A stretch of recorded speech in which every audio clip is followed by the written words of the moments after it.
we need to talk about something. Yesterday, I saw a very disturbing headline in the news, accusing Ukraine of being the reason why Ukrainian civilians are dying. At first, I didn't think much of it, but as I kept scrolling through my newsfeed, I saw pretty much the same headline again and again and again. So I decided to investigate what this could be about. And let me tell you, it's both stupid, ridiculous, but most of all, it's extremely problematic. So there's this so-called human rights organization by the name of Amnesty International. I'm saying so-called because in fact, they are not a human rights organization. They are a group of political activists who really hates the West, and apparently Ukraine as well. Amnesty International made a huge report faulting Ukraine for the deaths of their own civilians, not the Russians who are the ones doing the actual killing of civilians. No, Amnesty International says that they are dying because of the Ukrainian army. Let me tell you why they say that, and trust me, it's so ridiculous that you almost won't believe it. So, Amnesty International argues that the reason Ukrainian civilians are dying is because the Ukrainians are choosing to defend themselves instead of just surrendering. In particular, they argue that when the Ukrainians are choosing to defend their cities, it results in civilian casualties.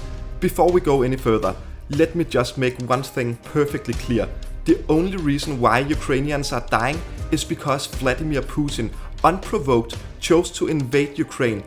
Russia is choosing to bomb Ukrainian cities each and every day, and they are deliberately targeting civilians, but not according to the people at Amnesty International. No, in their minds, it's 100% the fault of the Ukrainians, because according to them, they could just surrender. I mean, what? This thing Amnesty is doing? It's some next level victim blaming. They are literally blaming the victims of Russian aggression for defending themselves. Why are they not blaming Russia? They are the ones bombing Ukrainian cities. And furthermore, has Amnesty completely forgotten that Russia is firing missiles aimed at civilian targets, striking cities all over Ukraine, far from the line of contact, cities that aren't even being fought over at the moment? Have they forgotten that? Or do they just sympathize with the Russians? I believe it's the second. This is far from the first time Amnesty International is on the wrong side of history. The organization has a long history of supporting both individual terrorists and terrorist groups across the globe. And now they are apparently supporting the biggest terrorist state in the world, Russia. The thing is, Amnesty International has unfortunately done way more than just making this very dishonest report. They have made sure to use their platform to get these lies on the news in as many countries as possible. They have done more to hurt the Ukrainian cause in the West than 1,000 Kremlin propagandists. This is really problematic, to say the least. Ukraine is depending on the weapons they receive from the West, and those weapons shipments are happening because most of us know the true narrative of what's happening. A narrative that both Russian propagandists and Amnesty International are doing their best to change. I'm not sure if I should even separate the two entities anymore, as it seems they are one and the same right now. But no matter how much Amnesty International push their deceiving agenda of extreme defeatism, the Ukrainians will not surrender. They'll keep fighting hard, making the Russians pay dearly for any territory they can manage to temporarily occupy.